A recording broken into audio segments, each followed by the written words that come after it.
Bonsoir à tous et à toutes.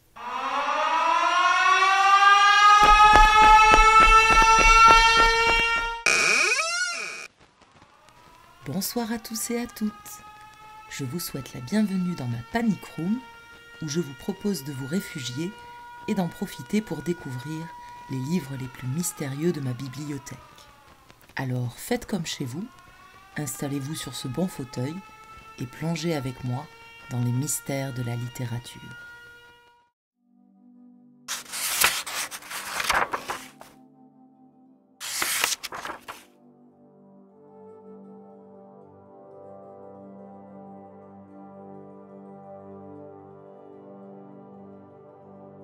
En 1898, l'écrivain américain Morgan Robertson publie un roman d'amour et d'aventure qui a pour titre Futility. L'intrigue évoque la poursuite d'un amour perdu par un marin tombé en disgrâce qui embarque comme membre d'équipage sur un paquebot.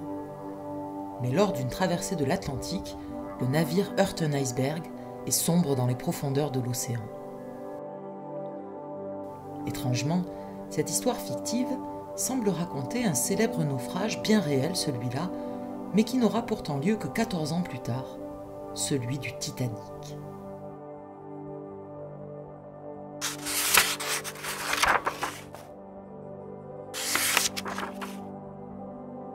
Le naufrage du Titan est un roman écrit par Morgan Robertson en 1898 et publié sous le titre initial de Futility. L'histoire est celle du marin John Rowland, lieutenant de la Royal Navy, disgracié et devenu alcoolique, qui s'embarque comme membre d'équipage sur un paquebot nommé le Titan.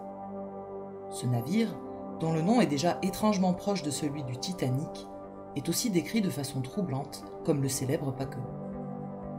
C'était le plus grand navire en exploitation et la plus prestigieuse création de l'homme.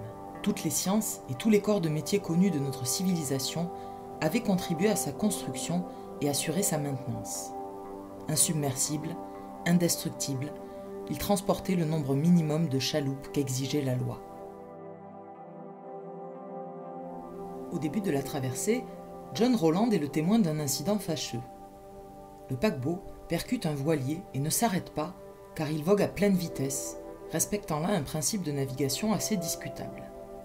Dans son récit, Robertson explique: la compagnie maritime proclamait qu'en raison de la supériorité absolue du Titan sur les autres navires, une règle de navigation s'appliquait au paquebot.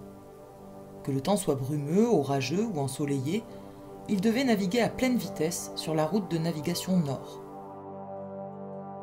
S'il arrivait qu'une autre embarcation heurtât le navire, la force de l'impact serait alors répartie sur une plus grande surface et l'autre bateau supporterait les dégâts résultant du choc. Si le Titan était l'agresseur, il détruirait à coup sûr l'autre embarcation. Ainsi, lors de ce premier incident, le Titan voguait à plein régime, tout comme le Titanic, qui voulait prouver sa supériorité en arrivant plus tôt que prévu au port de New York. La presse connaît la taille du Titanic. Maintenant, je veux qu'elle soit émerveillée par sa vitesse. Le voyage inaugural du Titanic doit faire les gros titres. L'auteur de Futility précise d'ailleurs: on s'attendait donc à ce que le Titan dépose ses passagers à 5000 km de là, avec la rapidité et la régularité d'un train de chemin de fer.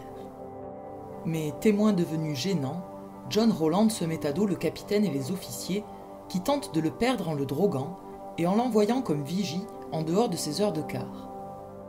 Le marin est alors bien incapable de signaler à temps l'iceberg qui se profile devant le Titan.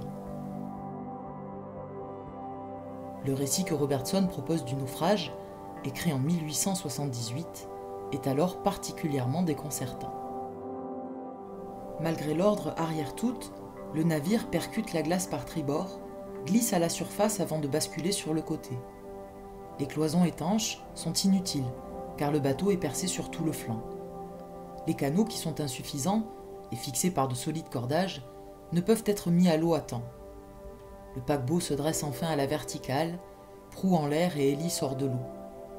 Le Titan sombre dans les profondeurs de l'Atlantique, et seul Rowland et une douzaine d'autres personnes survivent.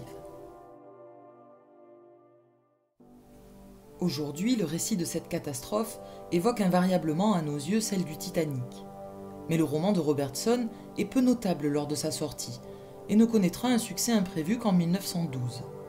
En effet, 14 ans après sa publication, et alors que le roman est retombé dans l'oubli, une inimaginable actualité va relancer l'intérêt du public pour le récit du naufrage du Titan.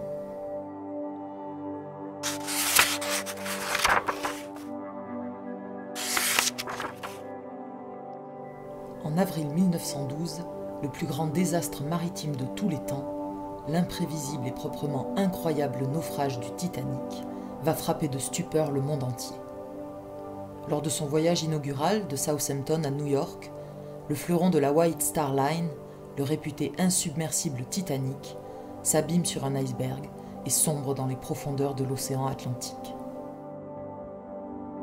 C'est dans la nuit du 14 au 15 avril 1912, vers 23h40, que se produit le drame.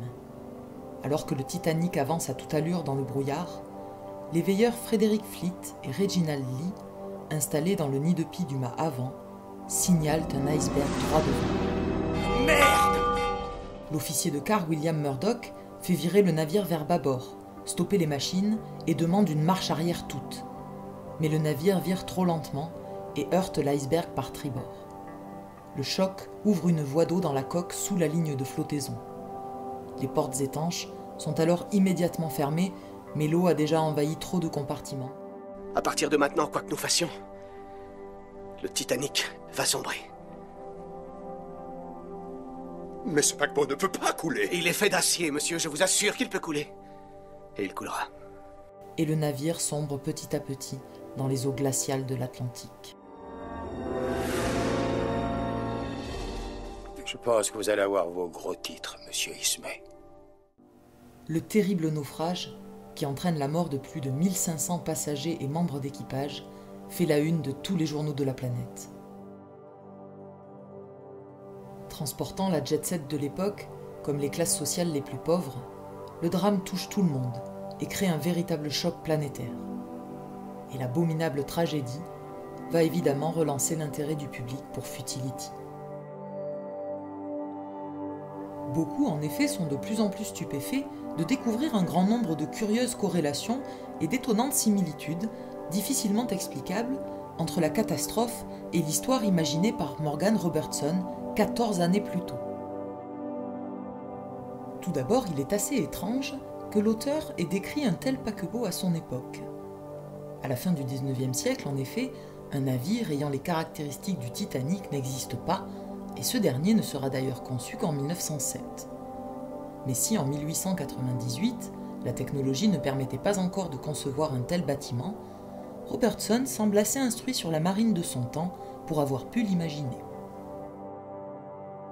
Ce qui paraît plus difficilement explicable est la ressemblance flagrante entre les noms des deux paquebots. À une syllabe près, les deux navires portent le même nom. La coïncidence est tout de même troublante, et les similitudes ne s'arrêtent pas là. Les deux navires ont presque la même taille, entre 240 mètres pour le Titan et 269 pour le Titanic, et le même tonnage, environ 45 000 tonnes chacun. Tous deux sont propulsés par 3 hélices, atteignant la vitesse de 25 nœuds, et voyagent sous pavillon britannique dans l'Atlantique Nord au mois d'avril. Ils sombrent en heurtant un iceberg, repéré au dernier moment par tribord, sous le commandement d'un capitaine du nom de Smith. Tous les deux sont considérés comme insubmersibles. Le Titan et le Titanic ont à peu près le même nombre de passagers et accueillent plus de 2000 personnes à leur bord, arborant le même luxe. Réputés comme étant très sûrs, grâce à leurs compartiments étanches et transportant un nombre insuffisant d'embarcations de sauvetage, les deux seront également secourus par un navire à destination de Gibraltar. Aussi, devant cette multitude de coïncidences entre le naufrage réel du Titanic en 1912 et le récit fictif de celui du Titan en 1898, beaucoup voient dans l'ouvrage de Robertson une prédiction claire du drame qui a touché le géant des mers de la White Star Line.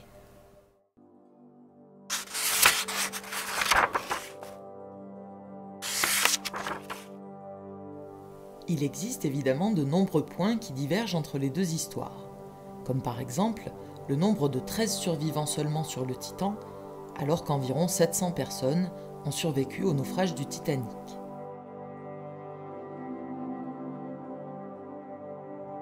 ou bien le fait que le Titan en était à sa 4e traversée alors que le Titanic effectuait son voyage inaugural. Mais les probabilités d'avoir de si nombreuses coïncidences sur un événement précis sont suffisamment minimes pour nous interroger. L'explication la plus retenue vient du fait que Morgan Robertson connaissait bien la marine de son époque, étant d'ailleurs l'auteur de plusieurs ouvrages et récits maritimes, et qu'il pouvait de fait anticiper les possibles évolutions que connaîtraient les paquebots dans les décennies suivantes, notamment concernant la sécurité et le luxe des bâtiments. Possédant un sérieux bagage technique sur le sujet, l'auteur pouvait aussi supposer qu'un accident arriverait tôt ou tard. La question du nombre de canaux de sauvetage à bord des navires prétend déjà à polémique à l'époque. Pensons aussi à Jules Verne, qui était lui-même un visionnaire de génie, anticipant dans ses œuvres des technologies qui n'existaient pas à son époque et qui furent inventées des dizaines d'années plus tard, comme le sous-marin, la capsule spatiale ou la chaise électrique. Cependant, et peut-être pour entretenir son succès et la légende de son roman, après le naufrage du Titanic, le livre est republié sous le titre « Le naufrage du Titan », et l'on murmure que Robertson aurait fait quelques modifications majeures pour se rapprocher au plus près des circonstances du naufrage. Mais d'autres donnent une explication plus mystique, affirmant que l'auteur de Futility croyait qu'une âme s'emparait de lui alors qu'il écrivait, persuadant des générations de lecteurs que le récit du naufrage du Titan lui aurait bien été inspiré par des forces supérieures. Alors, Morgan Robertson a-t-il vu le naufrage du Titanic 14 ans avant qu'il ne se produise, comme un rêve, une prémonition qui l'aurait inspiré pour écrire son roman? Ou bien le récit annonciateur du naufrage le plus célèbre de l'histoire ne serait-il qu'une incroyable coïncidence, rendue possible par la bonne connaissance de l'auteur sur la marine de son époque et le caractère anticipateur de la littérature? Ce dont on peut être sûr, c'est que la réalité est parfois tellement incroyable qu'elle dépasse la fiction.